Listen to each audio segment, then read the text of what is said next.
The city of Dubai is this it's almost like a real world version of Rapture, a place where literally nothing should exist. And these men with just the power and the means came in and said, I want to build anything that my imagination can come up with. The beautiful thing about our city, our version of Dubai in the game of Spec Ops, is that there are parts of it that are real, parts of it that are the real city, but then there are parts of it that we've also come up with, and you can't really tell which of those parts is which. You walk through and sometimes you think, well, there's no way that's real, but in fact that actually exists over in Dubai right now. As this kind of living, breathing, but also dying city in Spec Ops, because it's been reclaimed by the desert, the group of Walker and his squad, Adams and Lugo, are moving through this city that's speaking to the past of what it was, but also to the juxtaposition of what is all of this luxury and overindulgence that has now become completely useless to the inhabitants of the city now that it's cut off from the rest of the world. What's happened in Spec Ops at the beginning of the game is that the city of Dubai has come under a stream of continuous monstrous sandstorms, much like the Dirty 30s in the United States, when the middle of America was just constantly ravaged for a decade by sandstorms that destroyed the landscape. At the time when the sandstorms first started, Colonel John Conrad and the 33rd Infantry, who were coming out of Afghanistan, volunteered themselves to help with the evacuation of the city. The only way to get everyone out that was still there was to do a massive caravan. However, as they were getting the people out, the biggest sandstorm of all hit the city and all communications were lost. A permanent storm system settled over the city so that where you couldn't see it from outside of the storm, and the UAE named the city a no man's land in hopes of stopping any kind of looting.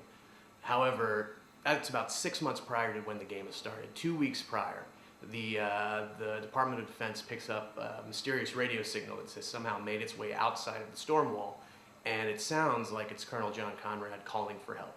And so you, Commander Walker, commander of this three-man Delta recon squad, is sent in to infiltrate the city and attempt to find any survivors, and if you do, to immediately leave and radio for command so they can send in an evac team.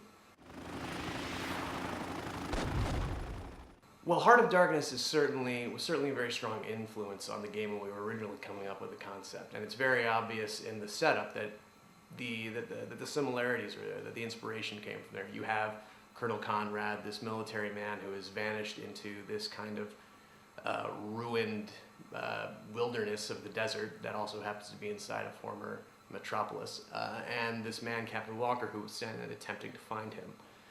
However, as you get your hands on the game and you start to get through the world, you see very clearly that the two stories very quickly diverge from each other. Whereas Heart of Darkness was a story about learning more and more about Kurtz, Spec Ops: The Line is a story about learning about Captain Walker and the two men in his squad, Lieutenant Adams and Sergeant Lugo.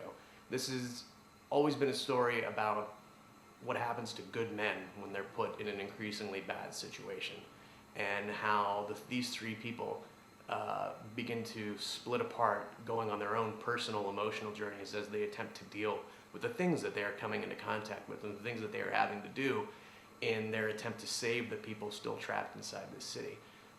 There have been a lot more inspirations. Mine just personally includes the film Jacob's Ladder, the film Spider by David Cronenberg, many other films along those lines. I mean, everyone on the team has been inspired by all of their things that they have personally brought into the project. These moral decisions, they grow organically out of the moment, out of the narrative situation that the player finds himself in. If anything, it's more like a moral tableau. You have something that sometimes is playing out before you, and you're able to study it for a bit, maybe think, well, these are the different choices that I have, because we're not going to tell you all the time what the choices are that you have. And also maybe think, well, what are the consequences going to be? Because the consequences aren't going to be, well, if I make this choice, I get a better gun, or I make this choice and hey, I get some faction points. The consequences are entirely inside of you.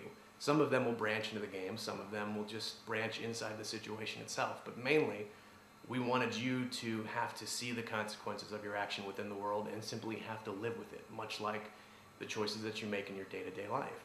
Now, not all of the choices are set up like that. Some of them come at you very fast, very quickly, maybe in the middle of combat. You might not even know that it's a choice that's been set up in front of you until you react, and a split second later you realize, oh no, I've done something. But the choice is already over. You've already made that action, and now you have to move on and you have to live with it, just like the characters in the game would have to, and just like you would have to in real life.